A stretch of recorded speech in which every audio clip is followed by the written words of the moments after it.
Troy, step over here, please. Excuse me, what is this about? The pension fund money you've been pulling out in casino cash advances from the retirements of your own firefighters. Troy Mac Hohenberger operated as fire chief in Argyle, Texas, for years, while no one checked what was happening to the money his own firefighters were counting on for retirement.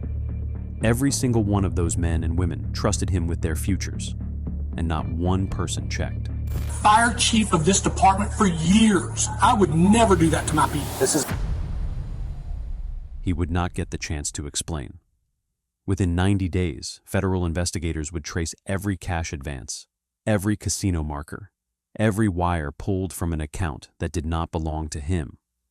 $509,807.50, stolen from the pension fund of the firefighters who served under him, the men who slept in the bunks at his station, the men who ran into burning houses on his command. He had gambled their retirements away one cash advance at a time, and the casino floor cameras had recorded every single transaction. Before we go any further, I have to ask you something. Would you trust the man who signs your pension paperwork to never look at that account as his personal slot machine? Drop your answer in the comments. And if you're new here, hit subscribe. We cover stories like this every single week, the ones the local news mentions once and forgets about. Stick around for this one. It gets so much worse. Troy Mac Hohenberger was born in 1969 in Lewisville, Texas, the second of 3 sons in a family where service to the community was not a sentiment, it was a rule. His father was a journeyman electrician who had wired half the volunteer fire stations in southern Denton County during the 1960s building boom. His mother worked the front office at the Lewisville Independent School District for 26 years. The family attended church on Sunday mornings, ate barbecue on Sunday afternoons, and watched the Cowboys on Sunday nights. Troy grew up watching his father pull a beeper off his belt at the dinner table and walk out the door without finishing his plate. He grew up knowing that the truck in the driveway might not be there in the morning. He grew up wanting the same beeper. He graduated from Lewisville High School in 1987 with grades that his guidance counselor described as adequate. He was never going to be a college man, and he never pretended he was. He took a job at a transmission shop on Main Street, made $4.85 an hour, and put his name on the volunteer roster at the Argyle Fire Department 4 months later. He was 18 years old. He showed up to his first house fire in borrowed turnout gear, 2 sizes too big, and a helmet that kept sliding over his eyes, and he stayed on scene for 9 hours rolling hose and chasing hot spots. His captain at the time wrote in his probationary review that Troy showed natural physical aptitude, quiet leadership, and an instinct for the work. That review still sits in a personnel file at the Denton County Emergency Services District. He married Brenda K. Wilkerson in the summer of 1991 at a wedding chapel in Gainesville, Texas. The reception was held in the metal building behind her father's tractor dealership, decorated with white Christmas lights and folding chairs borrowed from the Methodist Church. Their first son, Cole, arrived in 1993. Their second son, Brody, arrived in 1996. Brenda worked as a dental hygienist at a practice off FM 407, and Troy worked his way up the volunteer ladder at Argyle Fire while pulling overtime at the transmission shop to keep the bills paid. He earned his EMT certification through a community college program in Carrollton in 1994. He earned his Firefighter II certification through TX in College Station in 1996. He bought his first pickup truck, a used Ford F-150 with 117,000 miles on the odometer, in 1997. His name was on the mortgage of a 3-bedroom ranch on a 1-acre lot off Crawford Road by 1999. The Denton County Emergency Services District was formally organized in 2003 under the new Texas Health and Safety Code provisions that allowed unincorporated areas to fund their own emergency response. Argyle, Bartonville, and the surrounding ranches were exploding with new construction. Subdivisions were rising on what had been hay pasture 6 months earlier. The volunteer system that had served the county for 50 years could no longer keep up with the call volume. The ESD board began hiring paid firefighters in 2005, and Troy Mac Hohenberger was hired as a full-time engineer that same year. He was 36 years old.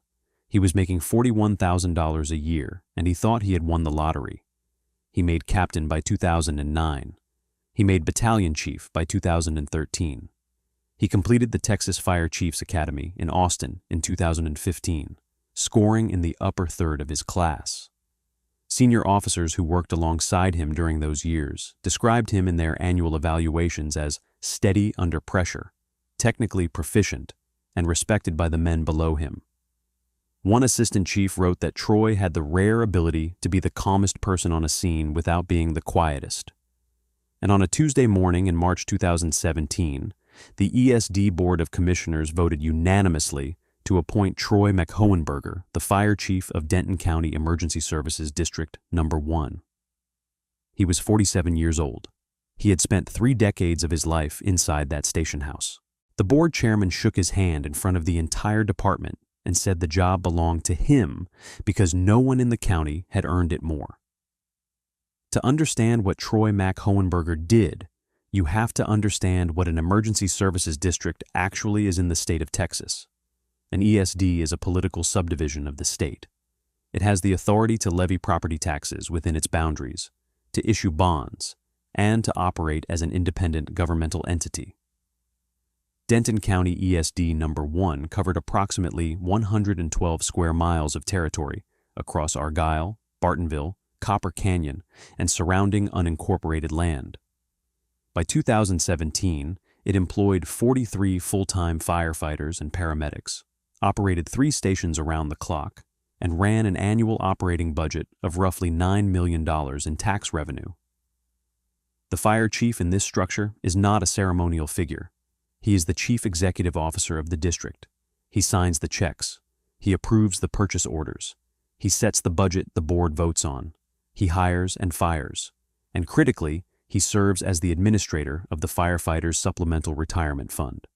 The pension fund itself was structured as a supplemental retirement account, separate from the Texas Emergency Services retirement system that all district employees participated in. The supplemental fund was designed to give the district's full-time firefighters an additional cushion when they retired. Each firefighter contributed a portion of every paycheck, automatically deducted, into a pooled account managed at a regional bank in Louisville. The district matched a percentage out of operating revenue.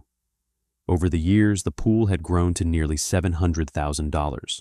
For most of the men contributing to it, that fund was the difference between retiring at 60 with enough to pay off a house and retiring at 60 with nothing but a Social Security check and an aching back. The fund's bylaws required 2 signatures on every withdrawal: the chief's signature and the signature of the board treasurer. The board treasurer was a 68-year-old retired bank vice president named Walter Trumbull, who had served on the ESD board for 11 years. Walter trusted Troy. Walter had watched Troy come up through the department from a kid in oversized turnout gear to the man wearing the gold bugles. Walter signed what the chief put in front of him because in 11 years on the board, Troy Mac Hohenberger had never once given him a reason not to. The audit cycle for the supplemental fund was scheduled every 3 years. The next full audit, when Troy took the chief's job in March of 2017, was set for the autumn of 2020. That gave him a window. He did not have to plan to use it. He just had to look at it and recognize what it was. The first cash advance posted to the supplemental retirement account on a Friday night in October 2017. It was for $4,000. The transaction was processed at the cashier's cage of the WinStar World Casino in Thackerville, Oklahoma, approximately 73 miles north of Troy Hohenberger's home on Crawford Road. The casino floor was busy that night. The cashier did not look twice at the federal employer identification number tied to the account, or at the name printed on the debit card, or at the ESD badge clipped to the man's belt that read Denton County Emergency Services. Troy had been to WinStar before. He had been going for nearly a decade. He played blackjack mostly, the low-stakes tables, where a $20 bet was the standard, and a $100 bet was a swing for a man on a firefighter's salary. Brenda did not love that he went, but it was not a secret. He went 2 or 3 times a year with a couple of guys from the station. He lost more than he won. Everyone did. That was the deal. The $4,000 he advanced that first Friday night was gone by Sunday morning. He drove home down Interstate 35 in his pickup truck with the air conditioning blasting and a knot in his stomach that he could not quite identify. He told himself he was going to put the money back. He had the next paycheck coming. He had a tax refund coming. He had 100 ways to fix it before anyone noticed, because no one was going to notice for 3 years. He did not put the money back. In November 2017, he advanced $6,000. In December, $8,000. By the spring of 2018, the cash advances had become a system. He would drive to WinStar on a Friday night, advance a $4,000 or $5,000 block from the supplemental fund account, play through it across a weekend at the blackjack tables, and return to the station on Monday morning in his pressed Chiefs uniform with bags under his eyes that the crew chalked up to a long weekend. By the end of 2018, he had taken $63,000 from the fund. The pattern escalated through 2019. He moved from blackjack to higher limit tables. He added the Choctaw Casino in Durant, Oklahoma, to his rotation. He began making weeknight runs when the floor was quieter and the cashiers worked alone, and a man in a fire department windbreaker did not attract a second glance. He told Brenda he was at the station covering a shift.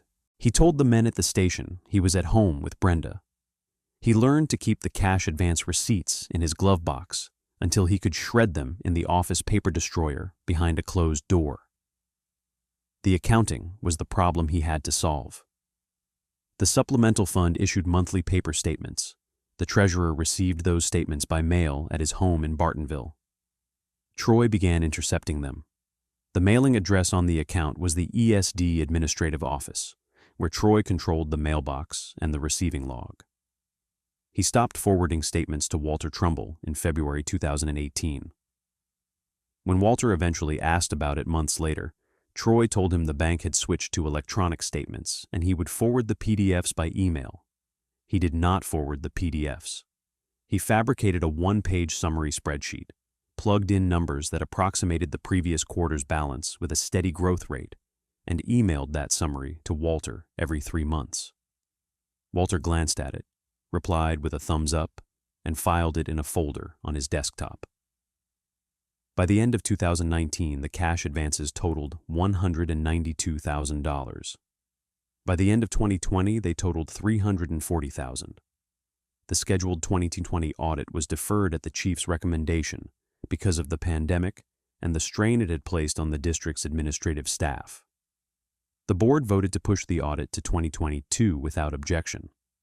By the spring of 2022, the supplemental retirement account that had once held nearly $700,000 was within $180 of zero. The men sleeping in the bunks at stations 1, 2, and 3 did not know.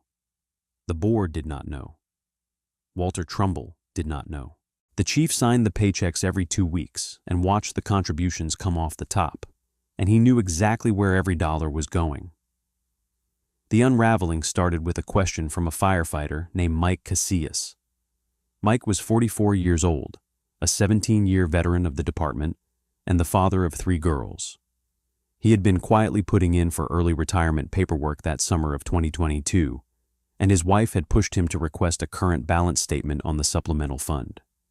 He filed the written request through the administrative office on a Tuesday morning in July. Troy fielded it personally.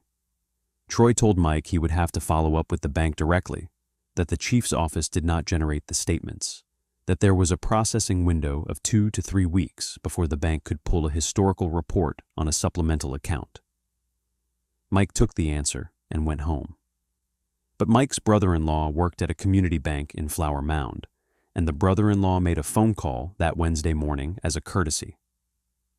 By that afternoon, Mike Casillas was sitting at his kitchen table looking at a screenshot a banker friend should not have sent him, showing a supplemental fund account balance of $179.42. Mike did not call the chief. He did not call the board. He called the treasurer directly. Walter Trumbull was in his garage rebuilding a carburetor on a 1968 Chevelle when his phone rang on a Wednesday evening in July 2022. He set down a wrench, wiped his hands on a rag, and listen to a firefighter he had known for 15 years tell him that the supplemental retirement fund had been emptied. Walter walked into his house, sat down at his kitchen table, and pulled up the bank's online portal for the first time in 4.5 years. He had to call customer service to reset the password. The screen loaded. The number on the screen matched the number Mike had given him. Walter Trumbull did not sleep that night. The next morning at 6:45 a.m., he was on the phone with the ESD board chairman. By 9 a.m., the board chairman had retained an outside forensic accountant out of Dallas. By the end of the week, the FBI's Dallas field office had been formally notified, and a preliminary review of the account's transaction history had been printed and bound into a 3-inch binder that landed on a federal agent's desk in Dallas on a Friday afternoon. The agent opened the binder, turned to the first page of transactions, and saw a column titled Merchant that read, line after line after line, WinStar Casino, Hotel, Thackerville. Okay, the investigation was assigned to a special agent in the FBI's Public Corruption Squad named Daniel Reeves. Reeves was a former forensic accountant who had transitioned to the Bureau in his late 30s. He worked the case alongside an assistant United States attorney in the Eastern District of Texas named Karen Brockman. The case was straightforward in mechanism and brutal in scope. The first subpoena went to the Supplemental Funds Bank, which returned 4.5 years of statements and transaction records on a single encrypted thumb drive. The second subpoena went to WinStar World Casino, which returned its complete cash advance history tied to the account, along with every player loyalty card transaction associated with the account holder. The third subpoena went to the Choctaw Casino in Durant. The records came back stacked. Investigators counted 462 separate cash advance transactions across a roughly 5-year period. The largest single advance was $22,000, processed at WinStar on a Saturday night in October 2021. The smallest was $800. Across all transactions, the gross removal from the supplemental fund totaled $509,807.50. An additional $28,048.34 was identified in a personal account that investigators traced back to commingled gambling winnings, which became the subject of a separate forfeiture order. Casino surveillance footage was pulled for the largest sessions. The footage showed a heavy-set white man in his early 50s with a graying mustache and a Denton County fire windbreaker sitting at blackjack tables at 3 a.m, sliding stacks of black chips across the felt with the bored fatigue of a man who had been there many times before. He tipped the dealers in green. He drank black coffee. He did not appear to be enjoying himself. Agents executed a search warrant on the chief's office at the ESD administrative building on a Tuesday morning in September 2022. They found a desk drawer containing 73 shredded statement envelopes from the Supplemental Funds Bank, each of them addressed to Walter Trumbull.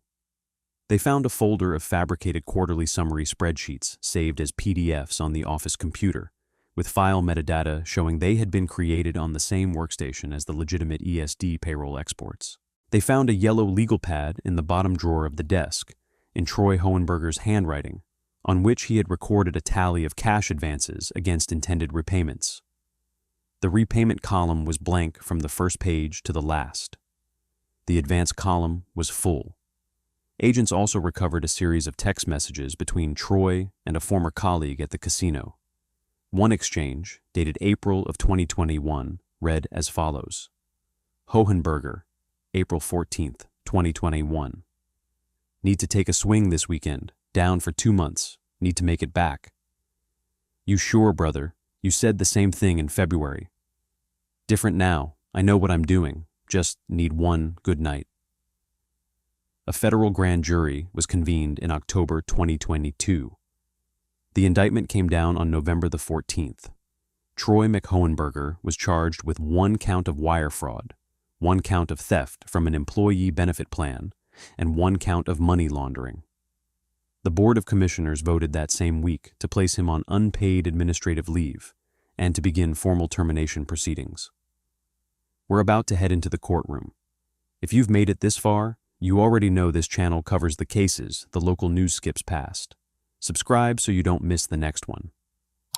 The sentencing in this one will tell you everything about how the federal system handles a man in uniform who steals from the men who served under him. The confrontation itself happened on a Thursday morning in September 2022, 3 weeks before the indictment was unsealed, in the parking lot of the ESD Administrative Building on Crawford Road in Argyle. 2 FBI agents and a Texas Ranger were waiting in an unmarked black Tahoe when Troy Hohenberger pulled in at 6:43 a.m. in his department-issued Chevy Suburban. He was in full Class B duty uniform. He had a coffee in his hand. Special Agent Daniel Reeves walked across the lot before Troy reached the building door. "Chief Hohenberger, I need a few minutes of your time inside." "Who are you?" "Special Agent Daniel Reeves, FBI Dallas. This is Agent Linwood and Texas Ranger Caudle. We're here about the Supplemental Retirement Fund." There was a pause that the agents would later describe in their report as approximately 11 seconds. Troy Hohenberger looked at the coffee cup in his hand. He looked at the building. He looked at the black Tahoe. "Are you arresting me right now?" "Not at this moment. We have a search warrant for your office, and we need to speak with you. You're not required to speak with us. You have the right to an attorney." "Then I want an attorney. I'm not saying anything else." He set the coffee cup down on the hood of the Tahoe. He took a step back. His hands began to shake in a way that Agent Linwood later noted was not the tremor of fear, but the tremor of a man whose body had already absorbed information his mouth had not yet caught up to. He did not ask what they had found. He did not ask why they were there.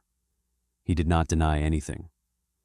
He stood in the parking lot for another 40 minutes while agents executed the search warrant inside. 2 firefighters arriving for the morning shift saw him standing there and did not understand what they were looking at. They waved. He did not wave back. He never went back to that building as the fire chief of Denton County ESD No. 1. The federal grand jury returned a sealed indictment on November the 14th, 2022, charging Troy Mac Hohenberger with 1 count of wire fraud under 18 U.S.C. Section 1343, 1 count of theft from an employee benefit plan under 18 U.S.C. Section 664, and 1 count of money laundering under 18 U.S.C. Section 1957. He was arraigned in the Sherman Division of the Eastern District of Texas. He was released on a personal recognizance bond. He was represented by a private attorney out of Denton named Philip Castaneda, a former county prosecutor who had taken the case on a retainer drawn from the equity in the Hohenberger home on Crawford Road. Castaneda negotiated a plea agreement over the course of 7 months. The defense did not contest the underlying facts. The casino transaction records were not arguable. The shredded envelopes were not arguable. The handwritten ledger in the desk drawer was not arguable. The defense argument, when sentencing arrived, was a narrative one. Castaneda submitted a sentencing memorandum that argued his client had spent 35 years in service to his community, that the conduct had been driven by a gambling addiction that had spiraled outside of any rational decision-making, that the defendant had cooperated fully once confronted, and that the supplemental fund had subsequently been made partially whole through a combination of court-ordered restitution, the district's fidelity bond insurance, and a settlement with the bank. The government's sentencing memorandum was a different document. It quoted at length from victim impact statements submitted by 26 firefighters whose retirement accounts had been emptied. It quoted from Mike Casillas, who wrote that he had unrolled hose with Troy at 3 a.m. on countless calls, and that he had never imagined the chief was going to gamble away the only retirement he had. It quoted from a 31-year-old paramedic named Eduardo Salinas, who wrote that he had 2 children under 5, and that the supplemental fund had been the savings cushion he had counted on for 20 years of future service. It quoted from Walter Trumbull, who wrote a single sentence. He had trusted Troy Hohenberger more than he had trusted his own brother, and he would not make that mistake again in this lifetime. The sentencing hearing was held in March 2024 before Senior United States District Judge Marlena Hartfield. Judge Hartfield had been on the federal bench for 21 years. She read the victim impact statements aloud from the bench. She read for nearly 40 minutes. When she finished, she set the binder down and addressed Troy Mac Hohenberger directly. "You did not steal from a bank, Mr. Hohenberger. You did not steal from a corporation. You stole from the men who slept in your station house. You stole from the men who ran into burning buildings on your command. You wore the uniform of a public servant for 35 years, and you used that uniform as cover for what you did at a casino cage at 3 in the morning. The court finds that the conduct here was not the impulsive act of an addict. It was a sustained, deliberate, and methodical fraud carried out over more than 5 years against the very people who trusted you most. The men in your department gave you the privilege of leading them. You gave them an empty account." The court sentenced Troy Mac Hohenberger to 50 months in federal prison, to be followed by 3 years of supervised release. The court ordered restitution in the amount of $509,807.50. The court entered a separate forfeiture order in the amount of $28,048.34, tied to the commingled gambling winnings recovered from his personal account. He surrendered to the Federal Correctional Institution at Segoville, Texas, in May of 2024. His projected release date is in early 2028. The Denton County Emergency Services District has since restructured its supplemental retirement fund oversight. The fund now requires quarterly board review, dual independent audits, and statement delivery directly to every contributing firefighter at the home address on file. Walter Trumbull resigned from the board in April of 2024 and has not held any public position since. Mike Casillas retired in October of that same year. He used the recovered restitution funds to pay off the mortgage on his house, the same mortgage the supplemental fund had been quietly intended to cover for nearly 2 decades. The men still wearing the Navy duty uniform at Stations 1, 2, and 3 in Argyle do not say the name out loud anymore. There is a framed photograph in the apparatus bay of Station 1 that used to hang above the door. The frame is still there. The photograph has been removed. This case was hard to hear, but the next case on the right-hand side is even harder. Click it now.